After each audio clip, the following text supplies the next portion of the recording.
আচ্ছা সাব্বির শোন, কালকে আবার একটু এখানে আসতে হবে। কেন ভাই? কাজ আছে ভাই। কেউ আসতেছে? কে ভাই? নাম জানি না তো।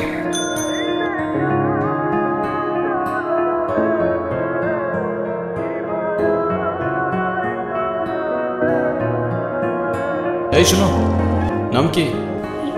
ঋতিকা। সুন্দর নাম তো, কে রাখছো? বাবা। কালকে কি দেখছিলা? কিছু দেখছিলা? এই তো ভালো না। এটা কি? টিফিন। কে বানাইছে? মা। তোমার মাকে বললেও মজা হয়েছে। ঠিক আছে, সাবধানে যাও। তাই কেউ ডিস্টার্ব করলে আমার জানাবে কিন্তু, ঠিক আছে? চল।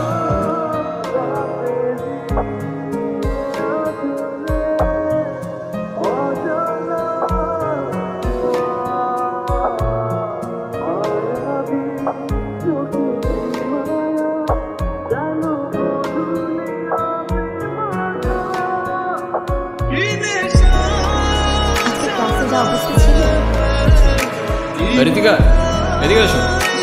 কি আনছো আজকে? এই প্রতিদিন তো পিঠা খাইতে ভালো লাগে।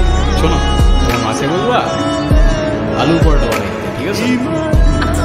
ঠিক আছে, যাও। আপনার নাম কি? আলতাফ। দেখেন, আপনি প্রতিদিন আমার পিছু করেন, আমার এটা খুব খারাপ লাগে। প্লিজ এটা আর করেন না, আমার বাবা জানলে আমার অনেক প্রবলেম হবে। এনো প্যারা নিও না, পিছু করবো না। একটা ভারী ব্যাগ।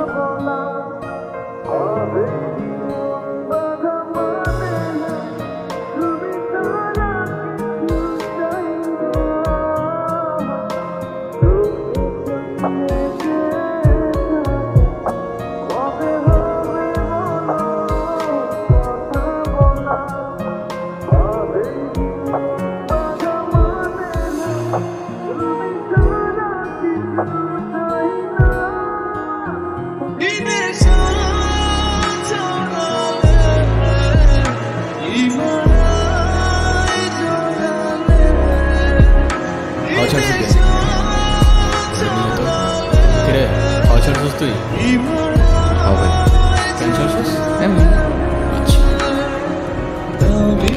ভাই মারলেন কেন? এমনি। আর ছাড়বি না আচ্ছা সাব্বির, তুই বাইক নিয়ে যা, আমি আসতেছি পরে।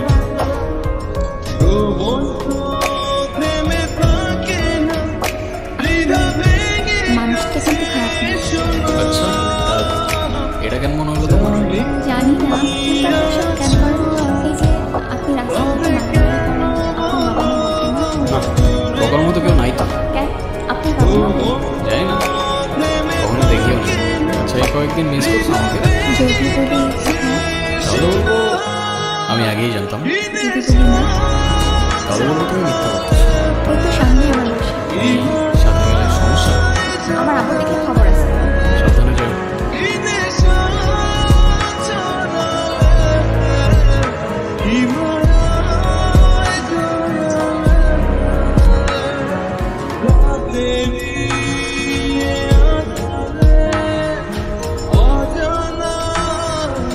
কিছু কিছু গল্প থাকে যেটা বারবার বললেও রেশ কাটে না, আর কিছু কিছু ফিলিং থাকে যেটা শুরু থাকে কিন্তু শেষ থাকে।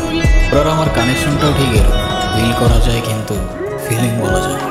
কাকা, এই নিয়ে 2 দিন আসলাম, ধৈর্যেরও কিন্তু একটা সীমা থাকে কাকা। একবার আসো আর 100 বার। আমার জবাব একটাই, আমার জমি আমি দেব না। ভদ্রভাবে বলতেছি, তাহলে ছেলে কিন্তু একটাও আমরা খুব ভদ্র না কাকা। তুমি আসো আর তোমার বাপ, জমি আমি এইটা দেব না। এই কাকা, বাপে যাওয়া উচিত হয় না আপনার। আলতা, তুমি এখানে? বাবা তুমি ভিতরে যাও। আমি জানতাম না উনি তোমার বাবা, আর এসব আমি করতে চাই নাই।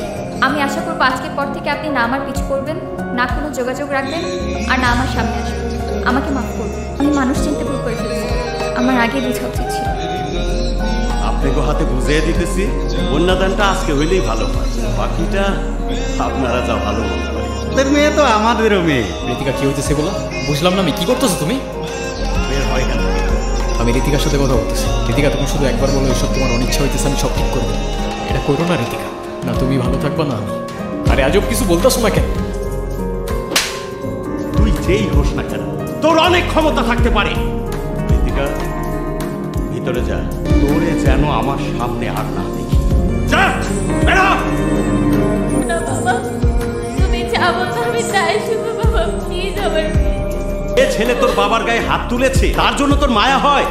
বাবা আমি ওরেও ছাড়তে পারবো না, বাবা আমি তোমারও ছাড়তে পারবো না। এটা হোক তখন একাই সব সামলে নিতে পারবে। তুমি এমনি ভাঙ্গা পড়লা, আমগো কি হইব ভাই?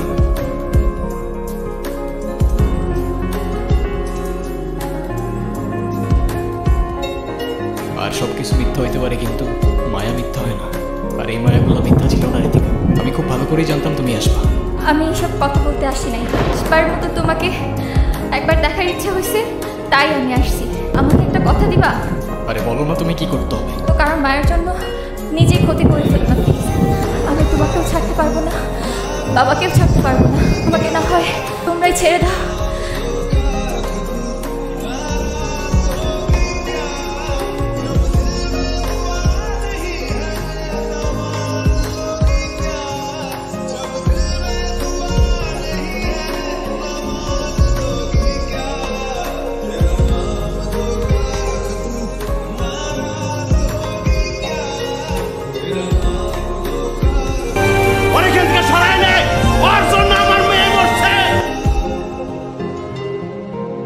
মা বাপ রেখে চলে গেল, কষ্ট হয়নি। সাথের মানুষগুলোও ছেড়ে চলে গেল, তো মনে হয় নাই। তারপর তুমি আসলাম, আর সাথে এতগুলা ভালোবাসা নিয়ে আসলাম। আমি তোমার নামের সেই গাছটার নিচে খুঁজতে শুরু করলাম তোমার ছায়া, কিন্তু বেলা শেষে আফসোস থেকে গেল। না বুঝলাম তোমার অভিমান, আর না বুঝলাম মায়া।